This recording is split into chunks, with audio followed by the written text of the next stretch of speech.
Hello guys, তোমরা সবাই কেমন আছো? আজকে আমার আব্বুর গাড়ি লোড ছিল গলসি কল্পতরু পাম্পে, তাই সেই জন্য বাইপাসে দাঁড়িয়েছিলাম আব্বুর সাথে গাড়ি খালি করতে যাওয়ার জন্য। তারপর 100 বছর ওয়েট করার পর আব্বু গাড়ি নিয়ে চলে আসে।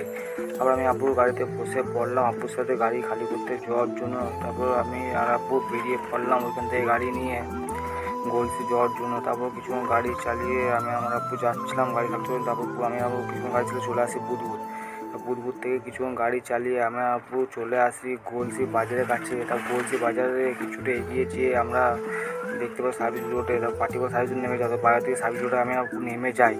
ওখান থেকে সার্ভিস নেমে যাওয়ার পর একটা ফ্লাইওভার পাবো, সেই ফ্লাইওভারের কাছে গিয়ে আমি আমার আব্বু দিকে একটা গাড়ি ফেসে গেছে। তারপর সেই গাড়িটা ঠিক করে ওই ড্রাইভারটা গাড়ি নিয়ে চলে যায়। তারপর আমি আব্বু চলে যাই পাম্পে গাড়ি খালি করতে জন্য। তারপরে পাম্পে গিয়ে আমি আমার আব্বু কিছুক্ষণ করার পর গাড়িটা পাম্পে পয়েন্টে লাগিয়ে দিলাম। পয়েন্টে লাগিয়ে দেওয়ার পর আমি গাড়িতে বসেছিলাম, বলছি এখন পার্টিগুলো এখন খালি হবে না। তারপর কিছুক্ষণ পর পার্টিগুলো খালি হবে, তাই জন্য আমি খালি করতে